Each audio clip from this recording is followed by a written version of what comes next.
As you know, the TBI has completed their recent investigation into the death of Pauline Pusser. They have now turned their findings over to the District Attorney General there in Selmer, and it's now in his hands. What we want to do is take a step back and look at several of the things that we've learned since the original investigation.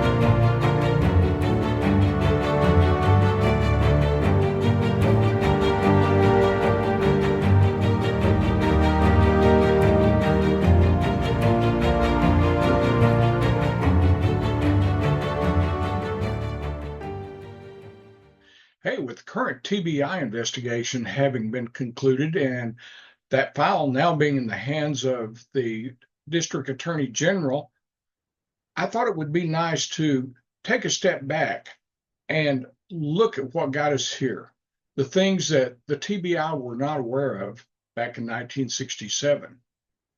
So sit back, watch this video. It's got Dennis Hathcock. Of course, as you know, he was the son of W.O. Hathcock, and he's going to tell what he and Johnny Harrison experienced just hours before the ambush. Today's guest will be Dennis Hathcock, and he's going to relate to us what happened the night before the alleged ambush. So stay tuned.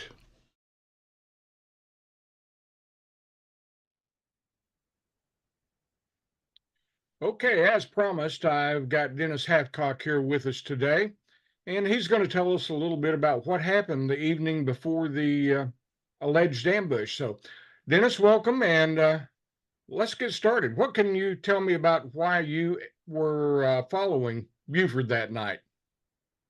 Well, lack of sense is one thing, but me and Johnny, 16 years old, we were kind of bored, not doing anything, so we followed Buford several times, you know. Oh yeah. But what was a particular reason that night? I've always understood it to be something about a girl. Yeah. It was a girl that I grew up with literally from the time I was like 3 or 4 years old. We had grown up. Somebody told me she was going with Buford, and I didn't believe it. I asked her. She said, "Oh no." And now in my book, I refer to this girl as Lady A because that is correct. She's living, and I don't want to get her unnecessarily right a lot of attention that she might not want. Well, we still speak to each other and everything, but yeah, like I said, it wasn't a romantic thing, it's just she wasn't but about 3 years older than me. See, well, and what happened that night? Where did it all start? Well, like I said, me and Johnny watched what happens 2 or 3 times, and they would meet at midnight, and they would meet at that little old park that was at Eastview. It was a little old state park, and they would go through this process. She'd pull in, park, then he'd pull in. Go around it and make sure nobody wasn't around, then pull in. And they'd sit there and talk, and one of them would get in the car with the other, usually. But that particular night, she pulled in and was waiting on him to pull up beside her, and he did. And we could hear him tell her, say, "Get out of here," and I mean right now. Now, as I understand it, this was a state, this part was a state maintenance lot with gravel and things like that? Well, right beside it was a state maintenance lot. It wasn't part of the park, but it was right beside it. Now, where were you at the time that you could see all this? Well, there was a huge pile of chert rock that was probably 30 feet high. And we'd climb up it and sit on top of it, and we could watch and see everything going on, and you could hear every word they said. So, at any rate, that night was a little different from other nights in that Right. they didn't stay together right then. No. He Tell us told her to about get that. out of there. And I mean, you could tell he was about halfway mad or something when he said it. But anyway, she took off, and as she went to leave, she almost hit a car head on coming out of that little park. They stopped, turned, and that car came on into the park. She turned and went back toward Selma. Well, the car that came in to the park went over there under a little old real dim mercury light, turned, backed up, and Pusser had already backed in under that light. So they had their trunks, even with each other. The guy in the car that came in with Oklahoma tags on it opened the trunk on his. Pusser got out and opened the trunk on his. And they took two. I couldn't identify the guns, but there were two long guns. One of them looked kind of like a military rifle, and the other one, the best I can remember, looked kind of like a shotgun or something. Anyway, they put them over in the other car. Okay. Didn't say nothing hard. Closed the doors. The car that was the car I didn't know who was took off and headed right across into Raymer. Buford, he took off and headed back towards Selma. Now, as I understand it, though, while you were there, Johnny wrote down the tag number of that car. Right. Johnny wrote down the tag number on it. It was an Oklahoma tag. I remember it was white and red. And I don't know what he did with that paper that he wrote it on. It was just a matchbook cover or something that he had with him and wrote it down. As I understand it from other sources, that he gave that to his dad, and what his dad did with it, right. I don't know. Right. Of course, we're talking about Johnny Harrison, a friend of yours. Right. As a matter of fact, over here in this photo, yeah, the next morning, there's a picture of you and Johnny standing there with investigators looking at everything. That is correct. Okay. Okay, so Lady A has already gone towards Selmer. After the gun exchange, well, then Buford does the same thing, heads towards Selmer. Right. And so what happened then? We jump on the motorcycle and decide we're going to go to Selma. So, I thought that's probably where he was going up to her, where she started. They may have already agreed to meet there. I don't know. I don't know that part. But anyway, we got up in the cemetery.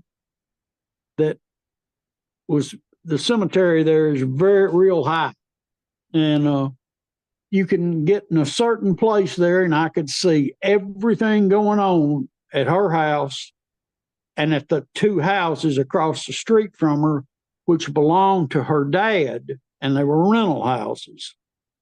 Well, when we got there, Pusser had already pulled in, but he had pulled in over at one of the rental houses. Yeah. Now let me say, just for clarification, the house that she went to, I'll just use like I did in my book. I'll just say it was Big Star's house.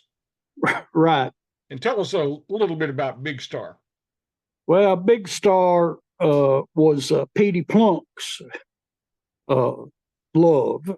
I'll put it that way. And the one that lived in the other house was Jim Moffitt's. They had a little three thing, Lady Yeah. A was going with Pusser, and but apparently, that, like I said, he what when we got there and got hid up there where was that, he was going around the house and beating on it and saying, "Let me in, let me in." I guess they'd locked the door on him or something. I don't know why, but I mean, he walked, go to one end of it and beat and say, "Let me in, let me in." Come back to, and then I guess they let him in because at the front of the house you couldn't see the very front at the door from where we were, but we didn't hear from him. Now, Didn't hear him hollering anymore. what now? At some point, uh, as I understand it, Buford takes Lady A from the house. Tell us about that.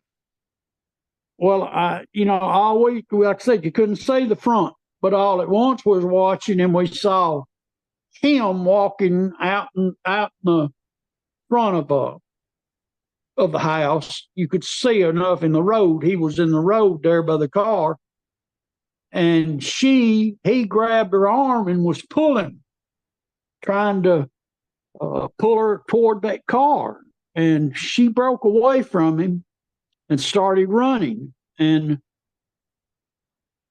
the house that they lived in, that was across the street from Big Star and them, there was a door at the very end of it that went right straight into her bedroom. And that's where she was running, trying to get to. And she ran in, and from what I understood, ran in and got in the house and locked it. Okay. And he got in the car. He made a step or two toward it, and then he turned around, came back to the car, jumped in it. It was headed north on the street, and took off wide open, squalling tires, and all that, and Did he appear to right. be angry when he didn't uh, get what he wanted with Lady A? Did he appear to be angry at that time? Yeah, yeah, yeah. But it wasn't unusual for him to want to show out squall tires and all that. Okay. He ran up to the end of the street, turned around, came back down through there wide open. When he got right there between the two, he locked the brakes down on it and slid the car. Yeah, all that crazy stuff. Anyway, then he went on. I told Johnny, I said, "Well, let's see where I really thought he would probably was going to Adamsville or wherever." Now let But me interrupt you and ask you about what time this was. I don't know, probably between 12:30 or 45 and 1 o'clock Okay. in the morning. So where did he go after he left that area? Well, when you leave there, you go up a hill and there's a red light there. And at the red light, when you go out through that red light, you could see all the way through Selmer. And we could see his car down at Phillips 66, which was a service station that was open 24 hours there. So I run down through there with my motorcycle, cut the switch off, let it coast. We coasted down there. My turn, we got on the back street. We coasted down there, got to where we could get right across the street from there. And we was standing there watching, and he was still talking to Shorty McDaniel. That was a guy that worked there. They were standing there talking. Then he went inside, went to the restroom, and came out. And as you come out of the restrooms there was a podium there where they wrote service tickets, and they had their telephone was on that podium. He walks over and picks the phone up, makes a call. One on there, but a very little time. Takes the phone, puts it down, and there was a pad, just a blank pad there that had Phillips 66 on, and he wrote something down on that pad. I don't know what he wrote. You don't have any idea who he was speaking with on the phone? I have no idea. Okay. Uh, Now, he goes back out. Huh, after he wrote something down on a pad, what did he do? he goes back out to his car. Only that he folds a white handkerchief that which if you ever watched him very much, he did it all the time. He folded this white handkerchief and went in and laid it up against the hump in the floorboard where he's by the accelerator. And I guess it's because his foot, I don't know, I guess he had a big foot anyway. And I guess that was to keep it from wearing the carpet out there or something. I don't know why he would do that, but he did all the time. And like I said, Shorty was trying to talk to him. You could tell he didn't want to talk to Shorty. Man, when he took off, again, wide open, sideways, and going across that bridge there in Selma and headed right over to Adamsville. Okay. Is that the point where you and Johnny quit following him? That's the point where we quit. We did walk inside and look at that pad, but I guess he tore it off, the sheet, and there wasn't any writing on it. Anyway, we headed home. Johnny got in his car that was at my grandmother and granddaddy's. I go in and go to sleep. Johnny heads back home, I guess goes to sleep. Johnny lived in Selma. Be sure and subscribe and hit that bell so that you'll get notifications of new videos when they're released. That's about it. You wouldn't hear anything until the next morning when Johnny gave you a call. Now, I might point out, here's a photo of you and Johnny along with investigators the next morning at the ambush sites. That's right. And we're going to save that for another episode because there's something I want to put in here in the middle. And we want to get into a conversation about Levon and Ward Moore, the coroner, about things that occurred at the Pusser residence that night.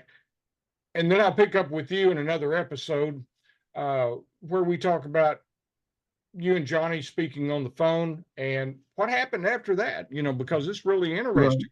You have to have all the parts to the story and put them together to really understand what all was going on. I mean, what happened at Eastview, what happened in Selma, the ambush sites, what happened at Adamsville is very, very important about what Levon Plunk said that she heard. And what Ward Moore had to say about that night, because it all kind of ties all this together and gives us a better idea, a better picture of what was about to happen. If you want to learn the real story of Buford Pusser, you need to get my book, Buford Pusser, The Other Story. It is full of facts and information that you don't get anywhere else that I know of. It's the story as told by the people who live their own parts in the real tale. It's full of photographs, documents, lots of interesting things to see, and it pretty well outlines everything from Buford's birth up until the time of his death, and even after that, because the family became embroiled in a lot of lawsuits over his legacy. So, again, Buford Pusser, The Other Story. It's available at both Amazon.com and eBay. At any rate, Dennis, I appreciate you being here. Here, I guess, week after next, I'll have you back. Okay. We'll tell more of this story and as we put it all together for people. Well, like I said, Levon's part will tie it all together. Before I go, let me ask you about that. I know that she told several people what happened. Man, her she would, Levon, after that, I don't really know of her doing it before that, but she would go up to Skeet, Catherine's club, and she told Skeets, that was one of the owners, and I'd sit up there and talk to her sometimes, and she'd start talking about that after she drank a little bit, Yeah. and big tears would come in her eyes. Uh, everybody says, well, why didn't she go tell somebody? Well, she was married to P.D. Plunk, and That was one of Buecher's deputies. yeah. And I think he had told her that if she didn't want to wind up like Pauline, yeah, that's that's something not that we'll get tell into in another episode. So let's save that for a little later. But Dennis, appreciate you being here. Like I say, glad to do it.